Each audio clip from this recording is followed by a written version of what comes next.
Welcome to Talking Talk Therapy with Ascend Counseling and Wellness. I'm your host, Trevor Thompson. We have our very own Dr. Matt Eschler on today. We're going to dive into the science behind ketamine. This is a service that we use here at our own clinic under the supervision of a prescriber that we have here on site.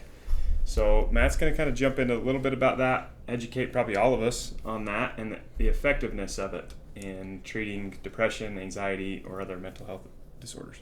Awesome. So Trevor brought up the very first point already that I'll highlight, that ketamine's not something that you want to do unsupervised. It can be addictive. It can be somewhat dangerous if done incorrectly. That's why we use doctors. We use therapists. While on the ketamine dose, we do a therapy session, and it's super safe under supervision. And that's one of the big highlights. And really the only two contradictions for ketamine that are real severe are you can't be drunk or like having ingested a bunch of alcohol, and you have to be supervised while on it in some fashion, okay? So just keep that tucked in the back of your mind. And ketamine done in microdoses is how we do it. There are IV use and there is nasal sprays. We use the little troches, they call them, the dissolvable, I don't want to say pills, but maybe I'll just dissolvable pill that you put in your cheek, between your cheek and gum, and it dissolves. And while it's dissolving, your mood will fluctuate and elevate, and you'll have almost a dissociative state happen while in therapy, where you just feel so relaxed and so honest, and you're able to unlock some of those regions of your brain and really talk about them. Now, that's one of the big helpers. Under supervision with a therapist, talking about some of the things that are going on in your life while in that place where ketamine's doing its job. Then for the first 24 hours or so after you've taken the microdose of ketamine, you have these structures in your brain called synapses, and we've talked about those in another episode on in dealing with TMS. Those same synapses that are a little bit dark or maybe just a little bit stunted actually wake up and grow for a couple of days after the ketamine dose.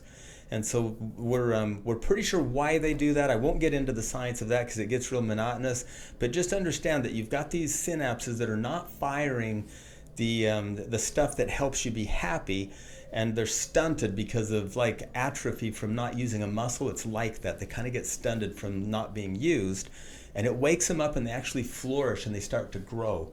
And that growing is the key. That growing, they actually extend to where they can actually reach out and grab some of the chemicals in your brain to help you be happy.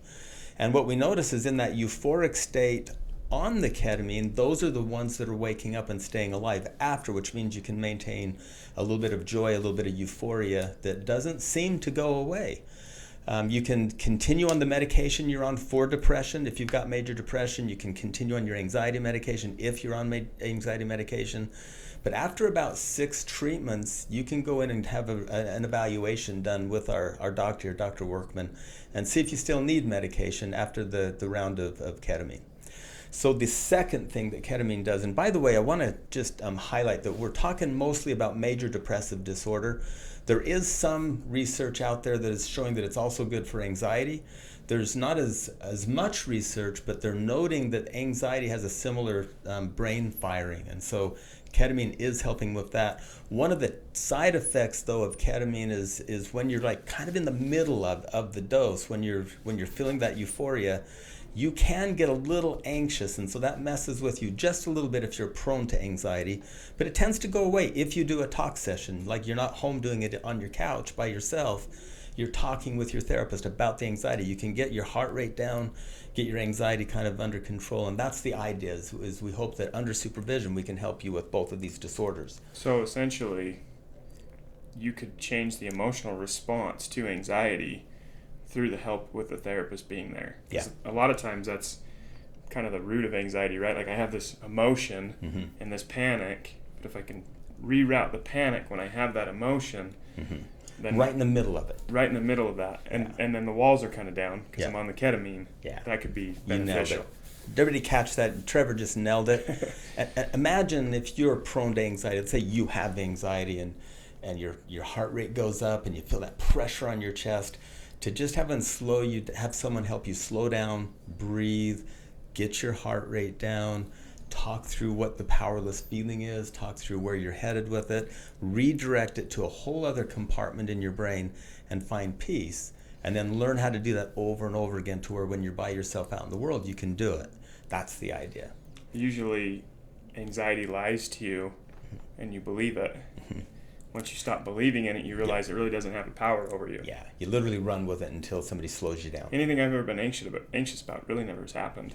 It just tricks me. Yeah. Isn't that funny? And I think all of you out there that have felt anxiety, I think everybody has a dose of it now and again. Some people can have it like frequently, and that feeling of hopelessness, like it's just doom. But does it ever actually worst case scenario happen? And that's part of the treatment, is helping you like identify the worst case scenarios and realizing you can handle them, walking through the possibilities that would happen other than that could possibly be better. But you got the idea of that. Now, remember we talked about the synapses that fire, that grow with ketamine. There's one other, there's glutamate, and I don't want you to get hung up on the word glutamate. Glutamate's just a chemical that fires across these synaptic gaps that help you with your mood. And it's kind of like if you think about the end of these synapses that we've been talking about as little hands with catcher's mitts on them. And let's say that you've lost all the catcher's mitts off of this hand over here, and so you're not catching any glutamate, and glutamate's what helps you be happy. So you have a tragedy or a trauma in your life or in your family, and you're feeling sad, and it's very appropriate, but you can't seem to get over it. Or you sink into these depressed moods where you feel like you just kind of cycle into them and you can't seem to ever understand how to get out of them, and you feel sad, and you got all that going on. And that means that the not being able to get out of them through breathing and thinking and being mindful and working through it is likely because the catcher's mitts on your synapses are not catching glutamate. Picture in the 1970s, there was these both psych hospitals and also these big cities that have, suicidal people that are looking to jump off a bridge. And there's one story that stands out in my mind of a couple of paramedics that roll up with a police officer to this bridge jumper in San Francisco. And they had the wherewithal to bring some ketamine, like a little nasal spray of ketamine, and gave him a dose of it with his permission. And nearly immediately, the guy climbed off the ledge, talked with the officers, felt a little bit better, and went to therapy in one of the psych hospitals there in San Francisco, and they tracked him. And he never went back to suicidal in the 18 or so months of tracking after, and then released him from care, and he went on. And so the idea is that he cycled into depression and still needed to work on stuff, but not suicidal depression. And so they opened it up and started working with people with major depression, and noted that in so many cases it would alleviate depression to some level up higher than where they were. And then they could do another round in a couple of months after doing some therapy. And they're just noticing these amazing results. And so part of these catcher's mitts catching the glutamine, or the glutamate, is it's then makes it possible to find the path in your brain that can get you out of the depressed thinking into more appropriate positive thinking with hope.